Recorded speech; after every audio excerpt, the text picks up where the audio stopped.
नमस्कार मित्रांनो, स्वागत आहे तुमच्या आवडते चॅनल म्हणजेच मराठी किचन सीमाज किचनमध्ये.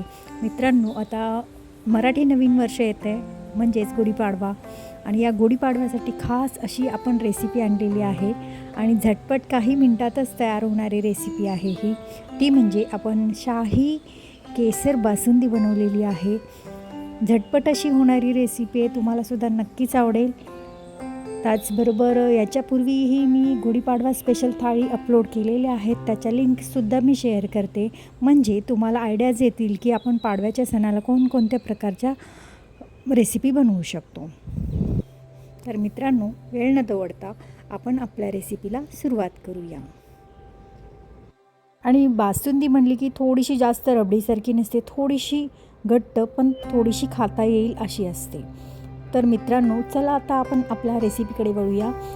तर इथे मुद्दाम पसरट कढई घेतलेली आहे, कारण पसरट कढईमध्ये केल्यानंतर बासुंदी पटकन होते.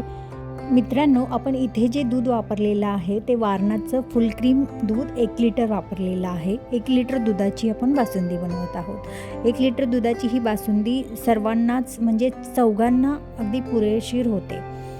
आता हे आपण गॅसवर ठेवलं आणि गॅस मोठा ठेवूनच एक उकळी काढून घेतली. त्यानंतर काय करायचं आहे, गॅस मध्यम आचेवर ठेवायचं.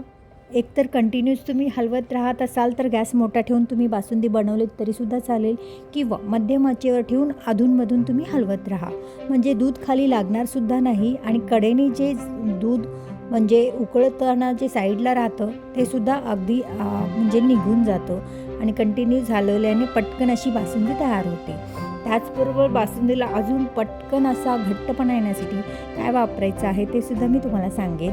अजून थोडा वेळ आपण हे दूध चांगल्या पद्धतीने मी आटवून घेते आहे. त्यानंतर मी तुम्हाला सांगेनच अजून याच्यामध्ये अगदी झटपट अशी बासुंदी तयार होण्यासाठी काय करायचं आहे. याच्या आधी देखील मी बासुंदीची रेसिपी अपलोड केलेली आहेत. शिवाय कोणत्या प्रकारचं स्वीट, तुम्ही घरगुती श्रीखंड कसं बनवायचं ते सुद्धा मी अपलोड केलेलं आहे.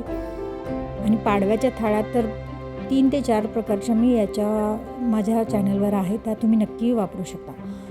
पहा, आता इथे ना दूध आपलं अर्ध जवळपास होत आलेलं आहे आणि तुम्ही पाहिलेच आहे, कढई पहा, पूर्ण कढईला जे साईडनी लागलेलं असतं ते सुद्धा मी काढून घेतलेलं आहे. आता याच्यामध्ये हे 10-10 रुपयाचे ना एव्हरीडे मिल्कची पावडर आहेत, त्या 2 पॅकेट मी या दुधामध्ये घालून घेते आहे. आणि दुधामध्ये ही पावडर मिक्स करत असताना गॅसची आच एकदम लो ठेवायची, नाहीतर दूध पटकन वरती येऊन उतू जाऊ शकतं. त्यासाठी गॅसची आच लो ठेवायची आणि एका हाताने तुम्ही ही पावडर टाकत राहायचे आणि एका हाताने हे मिक्स करत राहायचे, नाहीतर दुधाच्या या पावडरच्या गाठी होऊ शकतात. म्हणून मिक्स करत असताना अगदी हळुवारपणे पावडर टाकत राहायचे आणि अगदी पळीने व्यवस्थित हलवून राहायचं आहे, म्हणजे याच्या ज्या गाठी आहेत त्या अजिबात होणार नाहीत आणि दुधामध्ये हे मिल्क पावडर अगदी व्यवस्थित मिक्स होईल. त्यानंतर लगेचच याच्यामध्ये आपण आता इथे मी 1 लिटर दुधाची बासुंदी बनवते, त्यासाठी मला जास्त गोड आमच्या घरी आवडत नाही, त्यामुळे मी इथे 1/3 कप साखर वापरणार आहे. पावडर व्यवस्थित मिक्स झाल्यानंतर आपण याच्यामध्ये 1/3 कप साखर घालून घ्यायची आहे. पहा, अशा मस्त असं मी कंटिन्यूस हलवत राहिल्यामुळे हे दुधाच्या गाठी अजिबात राहिलेल्या नाही आहेत. त्याच्यामध्ये मी आता 1 टीस्पून जायफळ आणि वेलची पूड घालून घेतली, कारण बासुंदी बनले की थोडंसं प्यायला वगैरे छान वाटतं आणि जायफळ थोडंसं मस्त वाटतं याचा स्वाद या बासुंदीमध्ये, म्हणून आपण बरेच जण फक्त वेलची पावडर वापरतात, पण मी इथे थोडंसं जायफळसुद्धा वापरलेलं आहे. तुम्हीसुद्धा वापरून पहा आणि मग मला कमेंटमध्ये सांगा तुमची बासुंदी कशी झाली ते. आता आपण याच्यामध्ये साखरसुद्धा घालून घेतली मी सांगितल्याप्रमाणे. त्याचबरोबर मी ड्रायफ्रूट्स कट करून ठेवले होते, त्याच्यामध्ये काजू, बदाम आणि थोडंसं आपण शाही बासुंदी बनवतो त्यासाठी काय घातलेलं आहे, मी गुलाब पाकळ्या घातलेल्या आहेत. जर तुमच्याकडे नसतील तर काही हरकत नाही, माझ्याकडे होत्या त्या मी गुलाब पाकळ्या सुकलेल्या घातलेल्या आहेत. सोबतच मी केसर भिजवून ठेवलं होतं 1 टीस्पून गरम दुधामध्ये, त्या केशर काड्यासुद्धा मी याच्यामध्ये घालून घेतल्यात. मस्त अशी ही आपली शाही केसर बासुंदी आता तयार होते. अजून आपण थोडा वेळ उकळवून घेऊया, अजून थोडा वेळ आपण अर्ध होईपर्यंत उकळवून घेऊया, म्हणजे बासुंदी थोडीफार घट्ट जर राहिली पाहिजे, जास्त पण घट्ट नाही, म्हणजे एक प्रकारे रबडीच तयार होईल अशी बासुंदी नसते.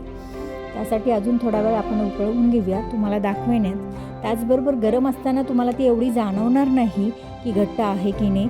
ज्यावेळी ती थंड होईल त्यावेळी तुम्हाला जाणवेल त्याचा घट्टपणा.